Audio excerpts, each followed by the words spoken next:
welcome to Citizen Journalist. I'm your host, Shaman Isis, and I am delighted to be introducing you to episode 1, season 1 of our new podcast, Citizen Journalist. We are going to be covering the most exciting, most powerful, the most impactful news and stories that affect humanity and trying to get to the truth from an unbiased place and without corporate interests influencing our opinions. So if that sounds good to you, definitely check out the upcoming episodes of Citizen Journalist. For our first episode, our premiere episode, I could not be more excited to be introducing you to somebody I have a great deal of respect for, and I'm quite honored he's come on the show for our very, very first episode. Investigative journalist and 30-time author Mark Shaw is going to be sharing how he connected the dots between Marilyn Monroe, John F. Kennedy, Dorothy Kilgallen, and RFK, some of the most incredible news stories that have happened in recent decades, particularly here in America.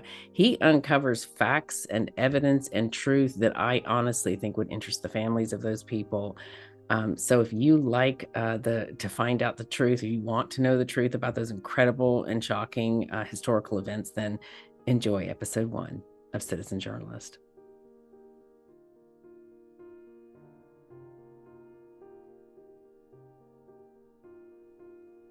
Hi, and welcome to Citizen Journalist. I'm your host, Shaman Isis, and we have a fantastic show for you. I am honored and delighted to be joined by investigative journalist and author extraordinaire Mark Shaw, who I have incredible respect for. Mark, thank you so much for joining us. Thank you so much. You betcha. Welcome. I was fortunate enough to catch your many interviews over the years at the Commonwealth Club and on different news shows and podcasts, and have been fascinated by your work. So I would absolutely love it if you could take our audience through sort of the timeline of how you connected these, your work and the books that you actually were able to write. Well, I think sometimes I feel like I've been an accidental author because I certainly would have never planned to do this. I barely got through Purdue University in 6 years. I lost my first job, got fired after about a month. By the grace of God, I got into law school. I wasn't a very good student there. I ended up being a criminal defense lawyer, handling mostly high-profile murder cases. After 4 or 5 years of that, I figured I was going to be an alcoholic or a drug addict if I kept going with that area of interest, because there's no winners there. The victims, obviously, and even the people, the perpetrators, their life is mostly over. So I finally decided against that. I had gotten a break because I tried a criminal case with the famed lawyer F. Lee Bailey. And through Lee, I was able then to use my knowledge about criminal trials and so on and so forth to be asked by Good Morning America to cover trials. The first was Claudie Longet in Aspen. That was Andy Williams' wife, who accidentally supposedly shot her lover. And then after that, huge story. Yeah. Then after that, I ended up working on the OJ case. I worked on the Mike Tyson trial. I worked on the Kobe Bryant case. That part of me kind of happened serendipitously because of all those things that I'd done before.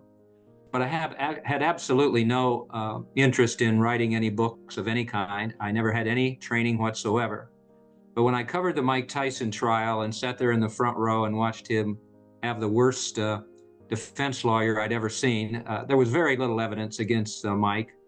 And it upset me so much that I decided to write a book about it. And that became Down for the Count, which was published, it'd be 1992. So that's 31 years ago.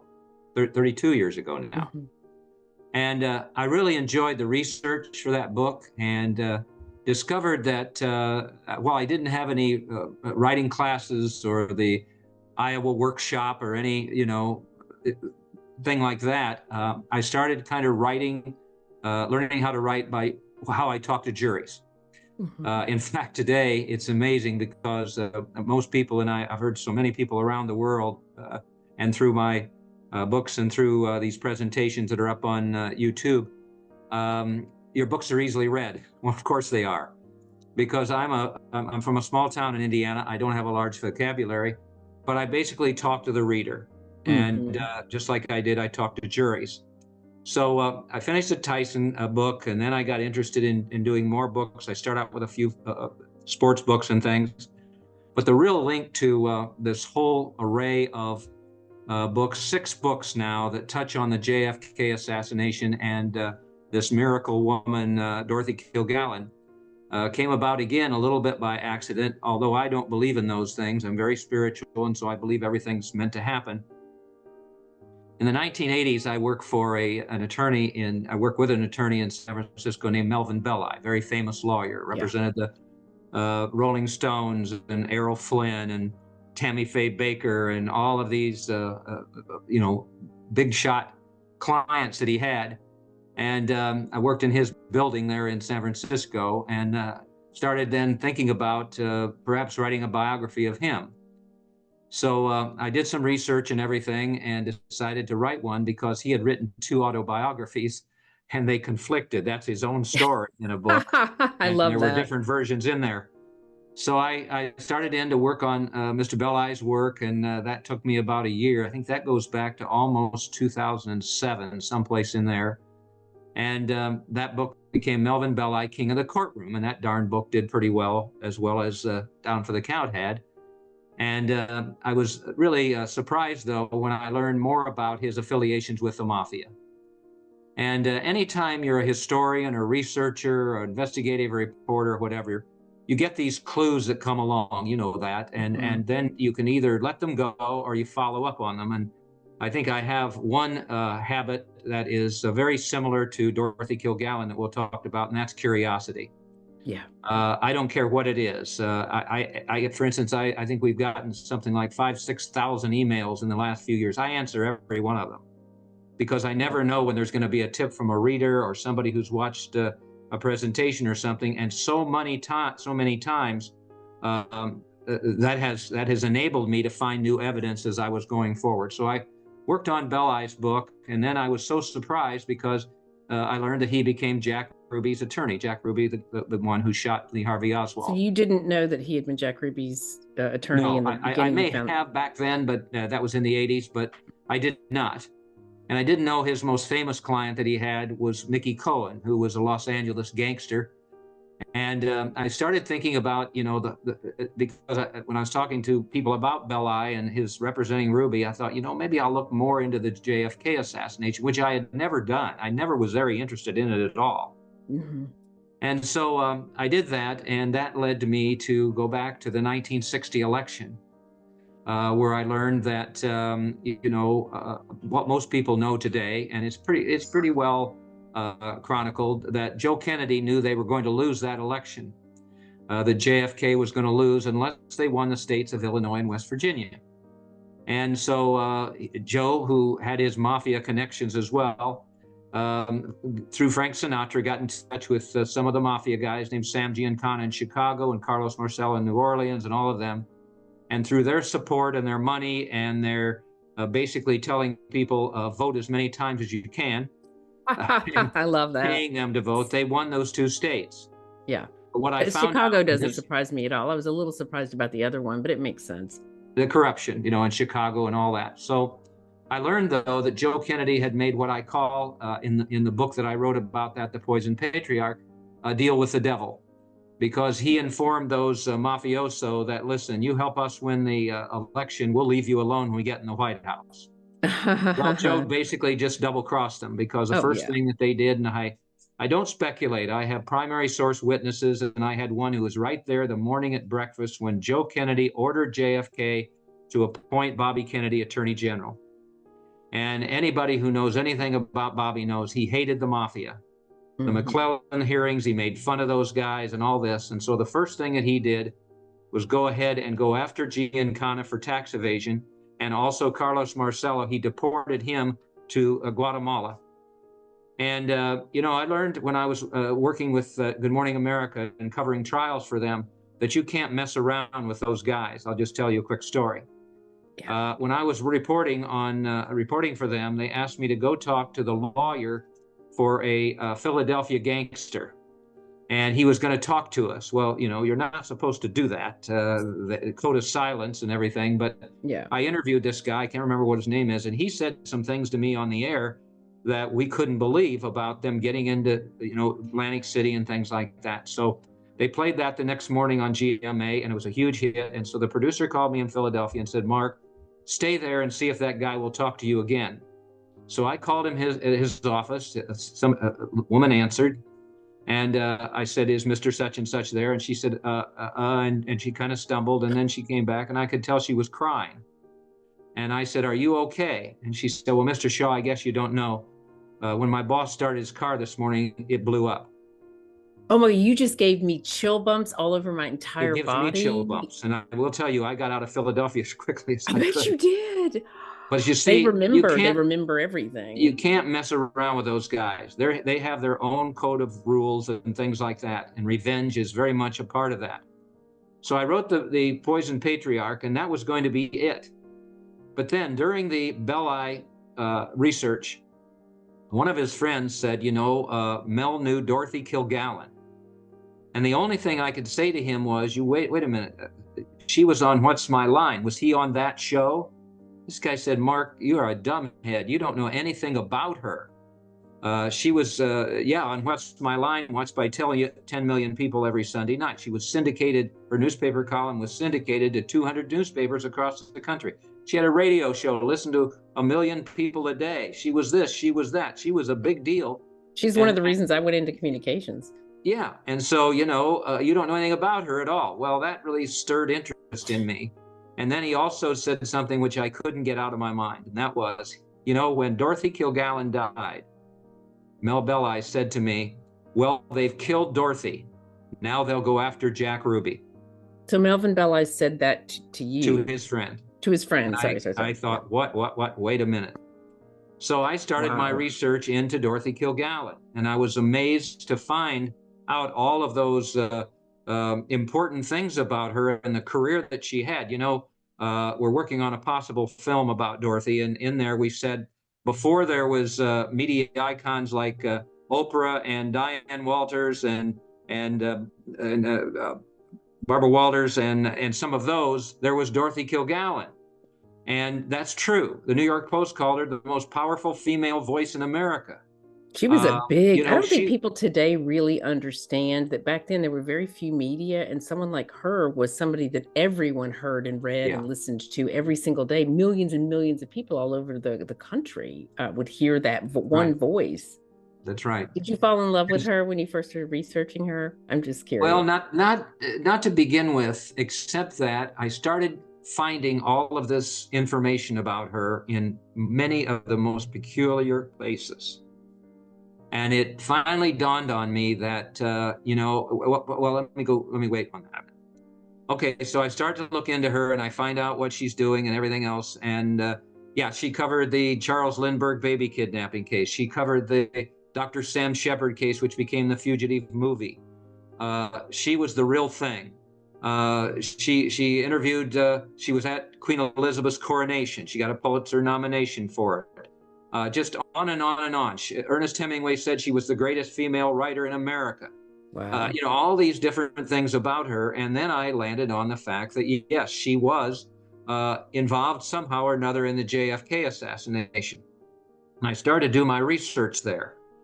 And it seemed like the moment that I started that, and I found out that she was killed under mysterious circumstances, died under mysterious circumstance, I guess we would say right now, in 1965, there was something about that made me wonder, because I wasn't able to find out an awful lot of information about Dorothy. Yes, the reruns of What's My Line were on the internet at YouTube and everything, but she kind of just disappeared from the face of the earth. Yeah, she did. And so I thought, wait a minute, I kind of had this feeling. I've got her picture up here right on my wall, and I really felt like that Dorothy decided, for whatever reason, and I see this as an honor, that she wanted me to write about her. So sometimes people think I'm crazy that way, but I don't believe that. And all the way through all of this journey you're going to hear about, Dorothy has been right there as my spiritual guide. There's no other reason for it. There's no way you can figure all that out without that being the case. So I looked into the JFK assassination. I found out she went to Dallas. I found out that she went to the Jack Ruby trial. She was at Dealey Plaza's the Jack Ruby trial. She was the only one to interview Ruby out of 400 reporters. And what he told her then gave her a good idea of what really happened. She just was on the job. And if people know anything about Dorothy Kilgallen, as many of her colleagues said, including those on What's My Line, when Dorothy went after a story, I mean, she went in there head first, and she would not let go no matter what. And the reason that is so interesting, Cynthia, is that she got involved in the JFK assassination because it was personal. Because what I found out is that Dorothy was amazing. She had all these careers, and all the time was a mother of three. She overcame all of these gender discrimination, sexual discrimination to try to get ahead. It was a man's world back then. But what I found out is that of the three kids, her youngest son, Kerry, was the one that she loved the most. And she ended up taking him to the White House. And JFK, who had been to parties at Dorothy's home, and they were good friends and everything, came into the library, and he made a big fuss over little Kerry. He looked at some letters he brought from the third grade class and this kind of thing, and gave him a PT 109 pin and all that. So when JFK died, it was really personal for Dorothy. When she found out that JFK died, and then she saw Jack Ruby shoot Lee Harvey Oswald, boy, she was on the job. And that's why everything that she did then with her really courage of going against the wind, of going against what J. Edgar Hoover was talking about with the Oswald alone theory and all that. That was all, in fact, one column she wrote after JFK died, and then I'll stop and let you, I'm sure, got a question or two. She wrote, what I remember is a tall man stooping over a little boy, praising him for the letters that he brought from the third grade class, including his. This is the man who was killed in Dallas. And boy, when I read that column of hers, I thought, boy, I'm on the right track here. I wasn't going to go look into the JFK assassination, but now I'm going to. And fortunately, that book, The Reporter Who Knew Too Much, became a bestseller. And people found out about Dorothy Kilgallen. In some ways, I'll pat myself on the back. I kind of brought her back to life, but she wanted me to do that. And so I continually, even now, try to do what I can to let as many people in the world know about Dorothy. And I'm pleased to say the presentations and interviews that I've done that are up on YouTube, there's now 12 million views. It's just mind-boggling to me. This guy from a little town in Indiana who barely got through college could do this, but it's because Dorothy, in my opinion, wanted me to. Yeah.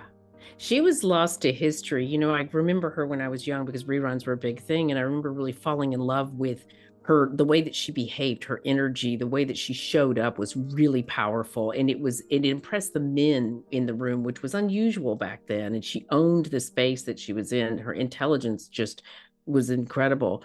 And when I found What's My Line again, and I watched all the episodes for her, and then I went to look her up, and I was speechless when I realized that not only had she been forgotten by history, but that she had passed away in such a shocking way, murdered, assassinated, however we want to label it. And that's how I came across your book. And I just was so impressed with your research. So just for people listening really quick, and I'm going to bring up Marilyn Monroe just for a second, and we can touch on her later, but Marilyn Monroe passes away in 62, 63. Yeah, you got Marilyn in 62, JFK in 63, and Dorothy in 65. In fact, that became the next book after I wrote Denial of Justice because I found the Ruby trial transcripts after The Reporter Knew Too Much. And then people all over the world asked me if there was a connection between Marilyn, JFK, and Dorothy's death, and that became Collateral Damage, which was the next book.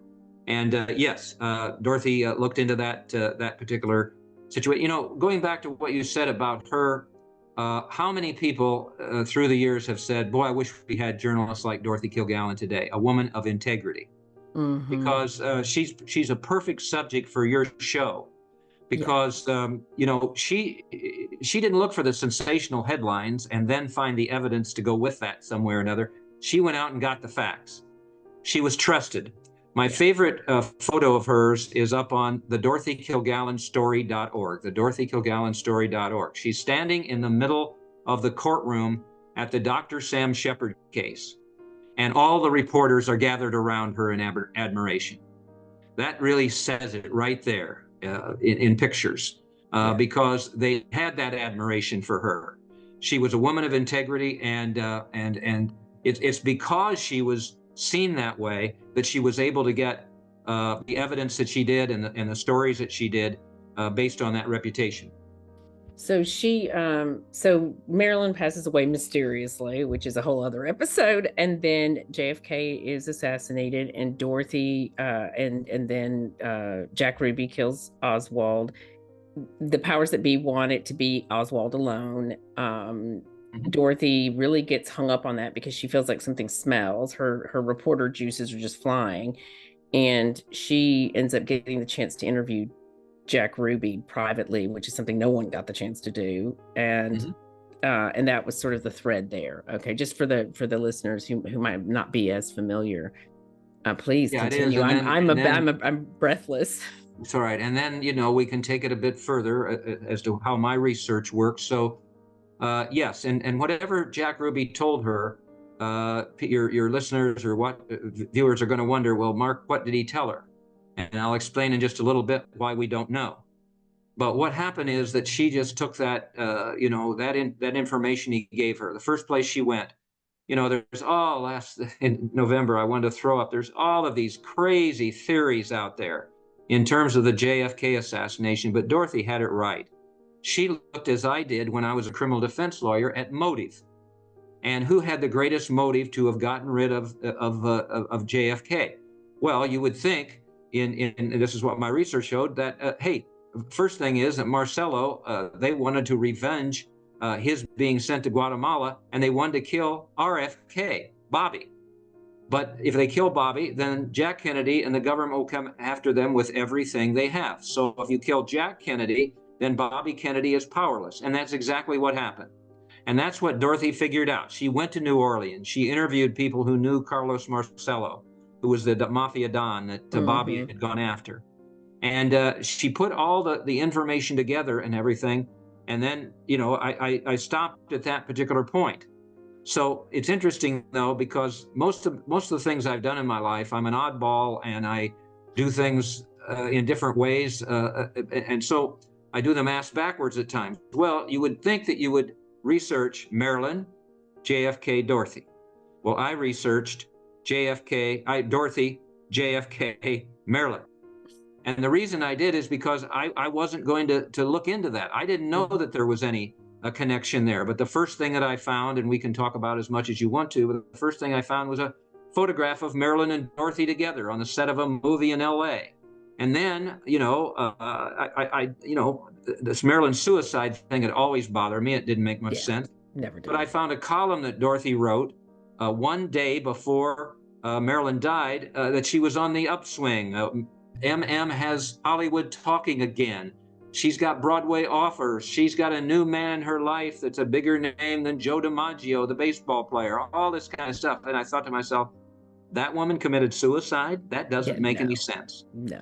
And so I took that as far as I could to show that there, just as in Dorothy's death, as we'll talk about, there was no real investigation, but that, there were really complicated situations there, because Marilyn had a brief love affair with John Kennedy, and he dumped her.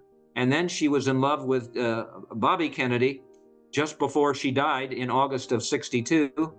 And despite what Bobby claimed, he was in LA. He was in love with her. I found a CIA document that showed they were in a torrid love affair and all of that. And I was able to prove through my evidence that Bobby was complicit in Marilyn's death. And if you want to know what Dorothy thought of that, I was able to find the daughter of Dorothy's butler, interviewed her, my wife and I, in New York City, and got a lot of information from her about Dorothy and the assassination and everything else. But she said that when, after Marilyn died, Dorothy told her father, the butler, it's the Kennedys. So she knew exactly what was going on, all that. So I was done again. I was going to quit then with that.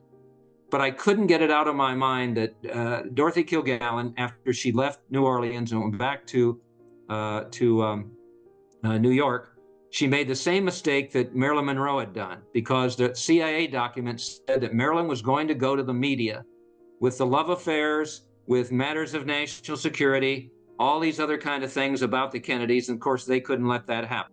Yeah. And I was able to find accounts of exactly how Marilyn died, and people can look at that in Collateral Damage.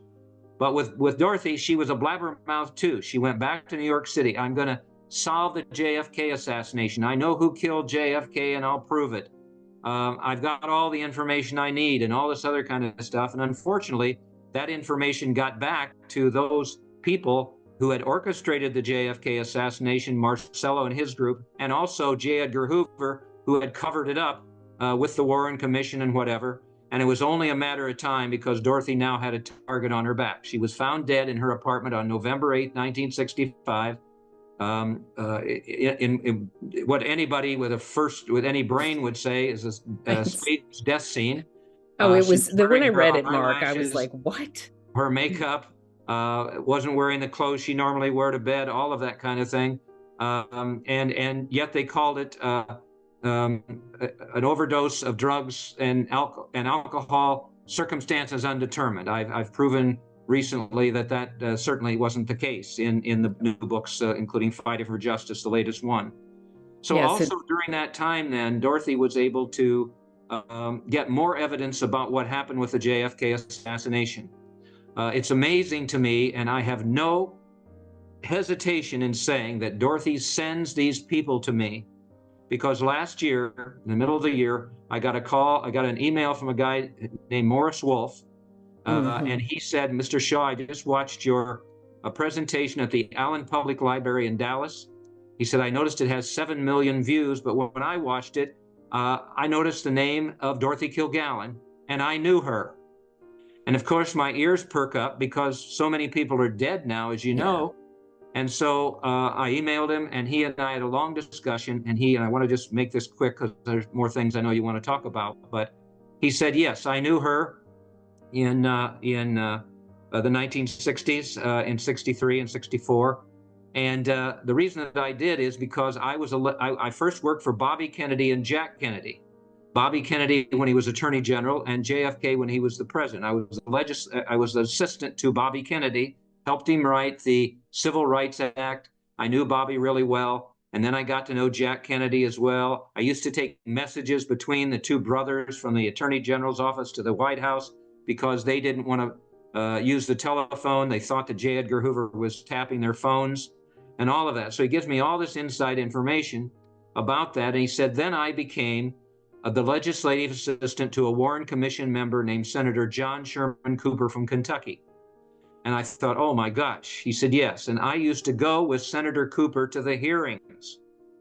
Nobody has ever gotten inside the Warren Commission like that, where they have a reputable guy, a Yale lawyer, credentials the best they could be. And so he started telling me about Senator Cooper and his reservations about what was going on with the Warren Commission. They know about the mob and Jack Ruby and Oswald and Ruby and JFK's assassination, but they won't do anything with it. J. Edgar Hoover is ramrodding the assassination investigation into Oswald alone. I'm fed up with everything that's going on. I think I'll go ahead and resign. I mean, he had all of these things that Cooper told him and all of that. And then he went to the hearings and he saw what was going on. The witnesses were not interviewed by the members of the commission. They were interviewed mostly by the staff. So he gives me all this information, and then I'm waiting. How do you know Dorothy Kilgallen? And he said, well, yes, Mr. Shaw. She was a good friend of Senator John Sherman Cooper's as well. And she was invited to parties at his home in Georgetown at 29th and N Street. And of course, what I do and what you do, I know, is you check the facts. And so I immediately, after we talked, went and looked and see where he lived. And by golly, old John Sherman Cooper lived at 29th and N Street. He said, I sat right with her at the dinner table. And she was even an investigative reporter at the dinner table. Between having a Caesar salad and everything, she was asking me all these questions about Senator Cooper and all that kind. He called her a bright light bulb. And he said, I was just fascinated with Dorothy and all of that. So then that really triggered something in my mind as to a question that I had, because not only did Dorothy write all the columns about the JFK assassination, the Oswald file must not close. I mean, she really went against the grain, was courageous in doing that, because she believed that Oswald alone theory was crazy and it didn't make any sense whatsoever. But not only did she do that, but all at once, Dorothy Kilgallen ended up with Jack Ruby's testimony before the Warren Commission, the secret testimony. And I had already found that out in previous books, and had it in The Reporter Who Knew Too Much, and Denial of Justice, and Collateral Damage. But I'd never been able to substantiate how she got that information Neither had Hoover. Was able to tell me that John Sherman Cooper gave it to her. Yeah, and that he also that blew my mind when you shared that recently. I was like, wow, blew my mind too, I'll tell you. And so I was able to find out that she knew about the corruption there, that there was supposed to be a dissent in the final report, that Cooper and Senator Richard Russell in Georgia demanded that happen. So not one, but two senators in the final report, not in the report, but they destroyed any evidence of there ever even going to be a dissent at all. So all of that really led me to believe that, especially, and one thing, the reason I wanted to show you this book is because, again, you can check out things these days. And so the cover of Fighting for Justice, which is the latest book, and there's a couple presentations up on YouTube about it, you'll see that here is J. Edgar Hoover, Marilyn, Dorothy, Bobby Kennedy, and then the members of the Warren Commission. So Morris Wolf says to me, Mark, if you want to see how disgusted John Sherman Cooper was with the committee report, this is when they gave LBJ the report, look over here and you will see that John Sherman Cooper is the second one, and he's hiding behind Hale Boggs. He's so disgusted. He doesn't want anything to do with it. Richard Russell is over here, and he looks like he wants to throw up. Yeah, so because they were disgusted. That kind of proof is, I think, what's given me my credibility. Am I right about all this? Well, I don't have to be right about it, because I think Dorothy is. What's that saying? Occam's razor. Yeah. Razor. The most obvious answer is usually that's the theory. Truth. That's the theory of Dorothy Kilgallen. Yeah. That just, common sense. Common sense works here, because you've got what Bobby Kennedy did with the mafia guys, and the mafia guys got to strike back. And so they set up the whole thing with JFK's assassination. And then because J. Edgar Hoover doesn't want to get into any of that, he doesn't want to investigate, Marcello or Giancana or anybody. He doesn't want to investigate Bobby Kennedy's complicity in Marilyn's death. The CIA, they have a member on the CIA, Alan Dulles, on the commission. They don't want to get into the CIA. All he wants is the Oswald alone conclusion. Yeah. And that's what Dorothy figured out. And so she did have it all figured out. But nobody would listen to her back then. Yeah. I hope you don't mind my saying so, but I think one of the reasons is because she was a woman. Oh, absolutely. CBS went out at the time and did this 2-part series with their heavy guns, Dan Rather, Cronkite, Mike Wallace, all of them. You know what they came up with? Oswald alone. Yeah, of course. She was never interviewed by the Warren Commission. She was never interviewed by CBS. She was never interviewed by anybody, because they didn't believe that this gossip columnist and quiz show contestant or quiz show panelist knew what she was talking about, and that's why they missed really what happened with the assassination. That whole series of events, when you pieced it together, and I think for listeners that to really appreciate and understand your work, you approached this almost by accident, kind of kept falling into these incredible developments. And when people started to hear about the respectable way in which you were going after the truth and showing real evidence that you could discover that apparently all these other people couldn't discover, you started to over the years not only build a collection of incredible books that proved so many interesting aspects of all of these assassinations and murders, but as you moved along, you had all these amazing experiences, which is why I think when we talk about the spiritual side of that, and Dorothy being there saying, hey, I'm not going to be forgotten by history, and neither is what happened. You've had all these incredible people. When you shared that story about, what was his name again? The Cooper's assistant, Marshall? Uh, uh, Morris Wolf. Morris Morris Wolf. Wolf was the assistant, yes. Yeah, when you shared that detail about him and the Warren Commission, like, to me, that was one of the biggest pieces of evidence that really needed to come out to show just what a loosey-goosey operation the whole Warren Commission was. I mean, the thing was a joke from beginning to end. But real quick, Let me stop you there, because what you're doing with your podcast and everything else you're doing, where you want to bring to light information, news, whatever it is, that the mainstream media misses. The perfect example of this is you're having me on your show. During November, especially the end of November, okay, my publisher did whatever they could, because in my opinion, what Morris Wolf told me about the Warren Commission and the corruption there is the single most important piece of evidence in history about the Warren Commission. Do you think the mainstream media wanted anything to do with me with regard to my being on the air and talking about what happened there?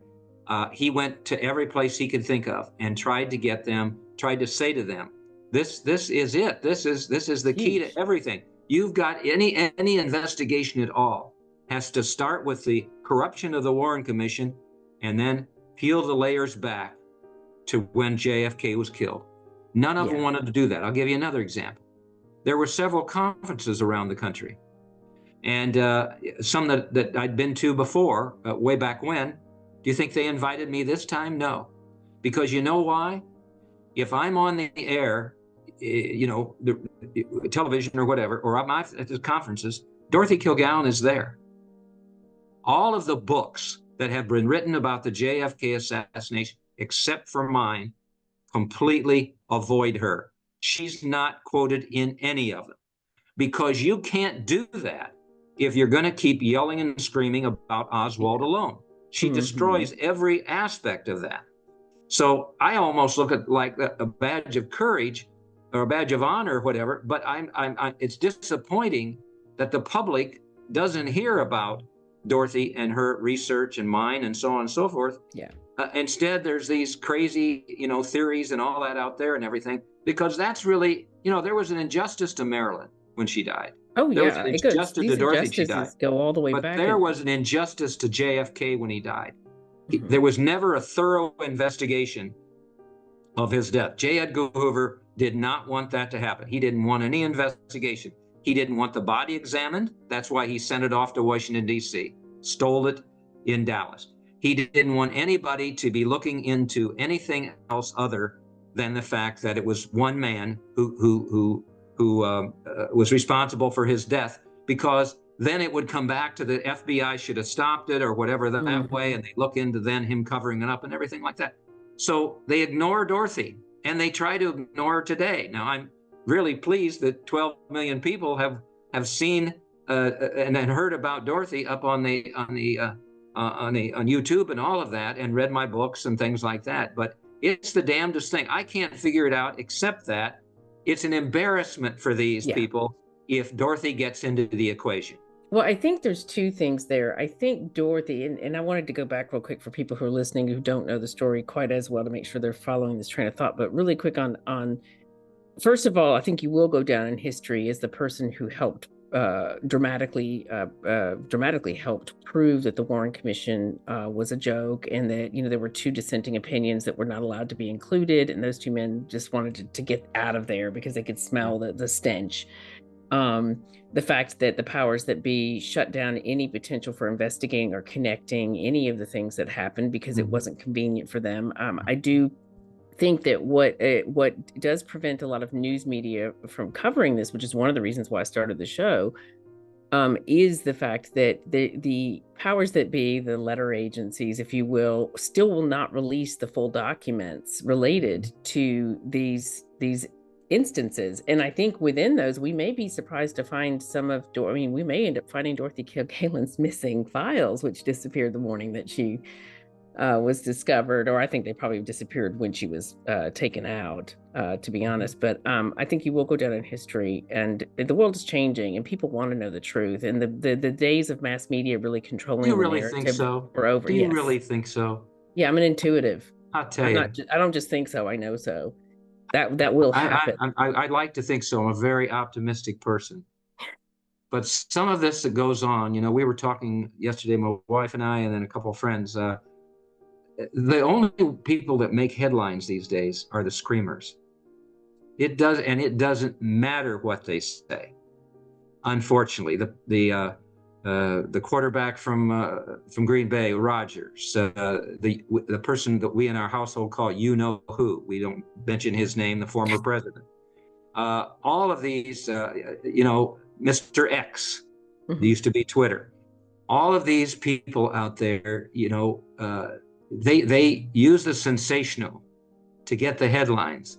And for whatever reason, and I don't understand it exactly, people just lap that up. They just lap that up. They just love it. It's entertainment I think that one of the things I've seen as a professional communicator is the demise of mass media, and the numbers are just, I mean, compared to the numbers 15 years ago, 10 years ago, 5 years ago, they've really lost the plot. Is that they've right? lost their audience. Oh yeah. And the numbers that you're seeing for things like Twitter Space or X is what it's called now, and things like TikTok, where these types of conversations are actually very popular, and the narratives that they are used to being able to roll out to people don't play anymore, and people won't share them because they can smell it a mile away. So I promise you, not only is the world changing, mass media, in terms of controlling the narrative, that whole thing is dying. That will always exist, where people will try to control what people believe. Yeah.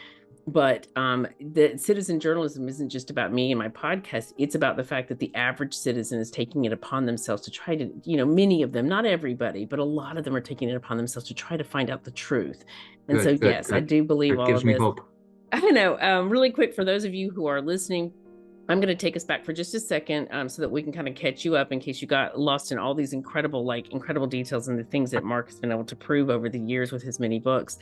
So we have Marilyn having an affair with Bobby Kennedy.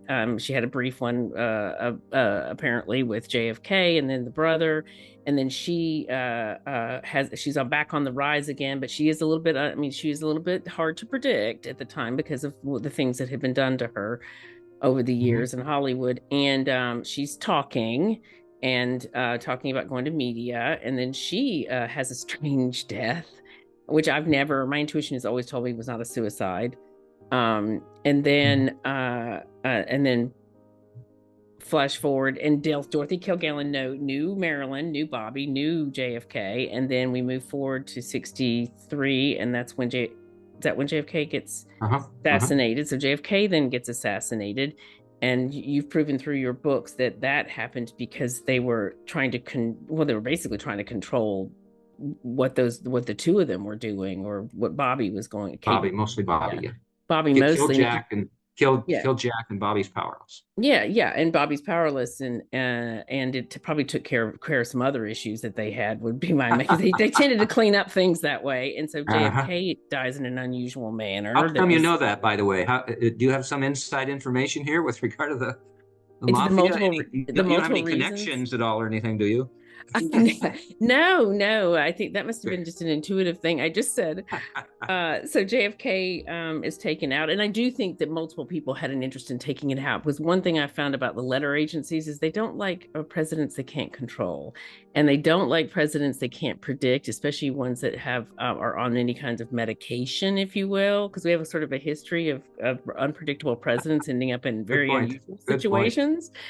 So JFK is taken out, sadly, and then that whole thing, that whole narrative, and that's what they did back then in the 60s. They took command of the narrative because because back then, the idea of controlling what the average person thought was justified as best for everybody, best for the country.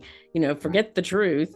And Dorothy Kilgallen, who was the preeminent female, she was the Barbara Walters, Oprah Winfrey, on and on of her day. She was an incredibly powerful, intelligent woman who was an independent and fearless thinker. She says, my friend JFK, my friend Marilyn, something about all this just smells wrong. And then she's upset by what's happened with JFK, and she starts to investigate it. She goes to the trials. She starts to get information sent to her. She gets people sharing things with her. She becomes a threat to the narrative that the powers that be really wanted to sell, which was that Oswald killed Kennedy on his own for whatever reasons they were trying to sell. And then to Jack Ruby, who somehow ends up in Dallas in a police department in the basement with a gun, which, just stinks to high heaven, takes out Oswald, so we can't actually ask him any questions. Amazing how that works. And we've got Jack Ruby taking him out, and Dorothy Kilgallen, the preeminent female journalist who cannot be controlled, who is fearless, is the only reporter at the time who gets to sit down for almost 10 minutes with Jack Ruby while she's working on columns that are upsetting the powers that be, including Hoover, while she's gathering information and being sent private documents that even the president hasn't seen. Right. She's accumulating things that make her a threat. And she suddenly, amazing, gets found. And this is what I wanted to bring up. Dorothy Kilgallen, an incredibly influential, powerful woman who was very much in command of herself, is found dead from a drug and alcohol overdose. In a bedroom she wouldn't sleep in, never slept in, with the air conditioning on when it's cold out, wearing an outfit that her hairstylist, who knew her incredibly well, had literally never seen her wear, holding or not sitting next to a book that was open to be read, and she's laying on a bed that's made up with her hair, her wig, her eyelashes, in a book that she can't read because her glasses aren't anywhere to be found. And there's a doctored drink in the room that shows somebody opened up a capsule and dumped it inside the glass. So yeah, that's how we all take our pills at night. And she's found this way, and we're all supposed to believe that she accidentally overdosed. And while all of her notes that she had accumulated about Jack Ruby, about JFK's death, all disappeared and have never been seen since. And so now that's where we're at and I just do you see how on fire I get? Like the whole thing just drives me crazy. I like that passion, that's for sure. And of course, FBI agent raided her home about an hour or so after she died, and those documents disappeared. Supposedly, one of the things I did with Dorothy is I went to the autopsy. It showed that she had one drug in her system. She didn't have any drug problems at all, but one drug in her system. But I also found that a couple of years later, they rechecked the bodily fluids. They found three barbiturates in her system. So obviously somebody had, injected those in her to poison her. And then, of course, Dorothy made the ultimate mistake. She signed a contract to write a tell-all book about everything she learned about the assassination, Marilyn, everything else, for Random House. And when the powers that be, the enemies that she'd made, found out about that, as I was told by a witness that I found, again, that I think she sent to me, a Las Vegas casino pit boss who called me finally and talked to me about things. The moment that happened and everything, he said, and it always gives me a chill, she was dead. And the main guy, as people will read, who was involved with her at the time was a journalist, Midwestern journalist named Ron Pataki. And she shared with him some of her JFK assassination information. You think he was a plant? Yeah, and what I've been able to do is that he was compromised by Hoover and Marcello and those guys into setting her up for the kill. And if you want to see the proof that he obviously was involved, in each of the books, the last three books, you'll see the poem that he wrote, which basically, look at your mouth go open, yes, gives the facts that only the killer could know. Yes. It has to do with a vodka and tonic drink, and just pass me one and don't worry which one is poison, and so on and so forth that way. And obviously he was obviously complicit in her death. I also have a witness who said he told her he was the last person that Dorothy saw. I've been after that guy for years and everything, and was able to get a couple investigations that we thought would possibly put him in a prison cell, but he did a dirty trick to me. He died last year. But I'm going to work now. We're into this situation now where I'm going to go to the New York District Attorney with all the new evidence and everything that I have. I've got somebody that may help me do that, and we're going to try to get Dorothy's name cleared, which is what my ultimate goal is now. Yeah. Yeah, and I agree with you. I think that is an admirable thing, and it needs to happen because the whole thing is farcical, and the fact that that no one's actually done anything about it now just tells you just how much influence is coming from people who are not even here anymore because they put the fear of God into the letter Sure. agencies to keep that quiet. So for those who are listening, Pataki was somebody that Dorothy was having an affair with. Supposedly, there's not necessarily proof about that, but they were spending time together. He was sketchy, a lot younger than her, and Hmm. um, what's interesting about him is that he was spotted by somebody who had been on the show that night. Correct? There was a Hmm. woman who was on What's My Line that night and had seen her, Dorothy Kilgallen, at the hotel and saw a man with her who appeared to be like Pataki. But the thing that's most shocking that Mark was talking about is that after her death, you came across a poem that he had written, and that poem it reads like the confession of the killer who took her out because it That's knew yeah. details that were never available until years later. I was shocked when you put that poem up on. You were doing a presentation at something, I forget which one it was, Uh-huh. and I was Uh-huh. like, "That's a confession letter." Yeah, and that still couldn't convince some of the authorities in New York City to do an investigation of Dorothy's death because there really was no investigation when she died. It's just it's significant that she had a lot of courage, this woman, and she was really a patriot in a lot of ways. She put her life Mm-hmm. on the line by investigating the assassination and then continuing on. At one point, she told one of the hairdressers, "If the wrong people knew what I know about the assassination, it would cost me my life." She said, "I'm afraid for my life and my family. I've got a gun."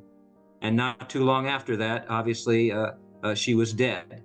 So I'm doing my part, and you are. And I really, by the way, I don't miss this. I really appreciate all the research you've done here because it really impresses me that you are, like Dorothy Kilgallen, a woman of the truth. You're trying to, we don't know Thank exactly you. what the truth is ever. We can only, Yeah. suggest the truth based on credible research and credible sources and things like that. But I'm very impressed by you that you're doing this, and I think your podcast is really important. So I hope you'll continue on and Thank have you. guests on that hopefully can inform people. My books are stop and think books. Yeah. I don't try to barge into people's minds and tell them they have to agree with me. I just want them to be able to stop and think, and I think that's what you're after. Yeah, yeah, no, it's true. That's one of the reasons why I really loved your books because you really focus on what does the evidence say? Let's keep it as Occam's razor. Like what is the most likely scenario given the facts that we know, which is why Right. so you wrote I wanted to get back to Morris really quick because I thought that was just fat. When did that happen where you got contacted by him? Because Okay, it's the that to me damnedest is thing. just I just never know what's going to happen these days. I get these calls and these emails from people that are still alive, and somebody got a hold of me the other day about them working on the limousine in the JFK was died in, and so I'll look into that story now. But this came out of the blue. It really did. I had decided after collateral damage that was enough, that I didn't need to go any further with what I had. And I was working on, I still had some research. I kept my notes and everything. And then Morris, God love him, think about the odds. He decides for whatever reason to look at a video presentation of mine at the Allen Library in Dallas. And he's starting to watch it. And then all at once, he hears the name Dorothy Kilgallen. And what are the odds then of the fact that this man was a really good friend of Dorothy Kilgallen's? And you should have seen me. I couldn't record what he was telling me because I didn't know what he was going to tell me when he called. yeah. And so I'm just writing as fast as I can everything that he told me. And later on, I went back and made sure that it was accurate. But my mind was racing in terms of all of this and getting inside the Warren Commission. J. Edgar Hoover says the Oswald alone theory is good for God and country. All this other kind of baloney that was going on. And he worked for Bobby Kennedy, Morris did. He knew Jack Kennedy. He told me about the Kennedy brothers. They were playful together. JFK was jealous of Bobby at times for getting too much publicity. And then he gets into Dorothy. I mean, what are the chances of him sitting at a dinner table with Dorothy Kilgallen at a member of the Warren Commission's home in Georgetown? Now, go figure. You can't tell me that Dorothy didn't set that up. Right. So was he the one that rode the bicycle back and forth between Bobby and So for the listeners, Morris, I want to make sure I say his name correctly. Morris, who contacted Mark and had known Dorothy Kilgallen and had worked for the senator who was one of the dissenters on the Warren Commission, who basically got shut down for being a dissenter along with another senator. So there wasn't just one, there were two that were dissenting on the Warren Commission, which I think most people realize now is just BS. Big fluff report full of bullshit. Excuse me, it's just the truth. He carried, not only was he friends with Dorothy Kilgallen, he carried messages because the Jack Kennedy and his brother Bobby did not trust to use their phones because they knew they were being listened to by Hoover. And this just think about that, how bizarre that is. Oh, I know. He carried private messages between Bobby and JFK. Like, that's just wild. And then this man contacts you. You had to have been like, I'm sorry, what did you do? You worked for the Warren Commission senator and you carried messages between these two brothers. Wow. Yeah. And did that cause another book to be written? I'm truly the most blessed man on the face of the earth. I really am. And, I've been so fortunate that Dorothy sent all this information to me, and then I've taken it and done my own research and all of that. So I'm proud of what I've done. I don't care if these mainstream media or anything or these others don't want anything to do with it. I've tried to do my job in being able to put that material out there. And I really appreciate your doing this because there will be, I'll bet you something. There will be somebody who will watch or listen to this podcast who will get in touch with me with a tip about what happened back in 1963 or 64, 5 with Marilyn, Dorothy, or JFK. It happens all the time. Every day I get either an email or a call or something. And so they call that crowdsourcing. I never knew what that term meant. But I guess I'm a champion crowdsourcer because these things just come to me like a magnet. And who would have ever thought this could happen? But it has. Wow, that's such an incredible journey. So the last book that you did connecting all the dots, was that Collateral Damage? No, this is Fighting for Justice. Fighting for Justice. And there's actually two presentations, one the end of last year and then one November 7th, both at the Commonwealth Club of San Francisco about that book and visualizes a lot of the things. Morris Wolf is pictured up there. People are probably wondering, what about Morris? How's he doing? Well, it seemed like right after I talked to him, he's had some health issues. He's 88, I believe, health issues. I think he's doing fine now, but I never felt like he, we could have him interviewed unless he wanted to be for that to happen, and I never had his permission to suggest that. Basically, he was able to give his contribution to history as I've given mine through me. And so I made sure that what I wrote down and what he told me, I've interviewed him twice, and so make sure it was accurate, and it is. Yeah, I love that you interviewed him twice, and that because I think one of the things that Dorothy Kilgallen's death proves is that, and I'll go back to that in a second, is that having a backup for somebody, and that's hard to do when you're an investigative journalist. Like, who do you give your stuff to? But it's almost sad that there isn't a second set somewhere. But I say that, am I imagining this? Am I misremembering? Didn't her assistant also pass away and their files also disappeared? Who's that now? Dorothy Kilgallen's. Didn't her assistant also? No? Okay, then there's some conjecture, speculation out there about what happened. People are around Dorothy and everything else like that. A lot of people want to know, why didn't anybody stand up for her when she died? Because they knew that was the shocking thing. She didn't have any alcohol or drug problems, but they knew she was working on the JFK assassination, and her family, her friends, her colleagues at What's My Line, nobody did, because they were afraid. They thought they knew that the same people who killed JFK had killed Dorothy. And so, they really felt like that they couldn't speak up at that time. And in fact, Mark Sinclair, who was Dorothy's main confidant, never talked about Dorothy's death in 63 until 1999 because he Wow. was so scared of what could happen. I should Yeah. mention, by the way, if people are interested in all my research and everything, I'm very honored that my university, Purdue University, is archiving my body of work. Neil Armstrong and Amelia Earhart and others are up there, and it's amazing that that's happened for a guy that took 6 years to get through Purdue. But all of this research and everything is available if you go to Purdue University and look at the archives. I've sent them, let's see, 21 boxes of material that I've kept over the years. So hopefully that'll be there for researchers over the years, because what I like to have happen is somebody takes my research and then they go ahead and they look into things and all of that. So yeah. Yeah, I think that's what will that is what will happen. Yeah.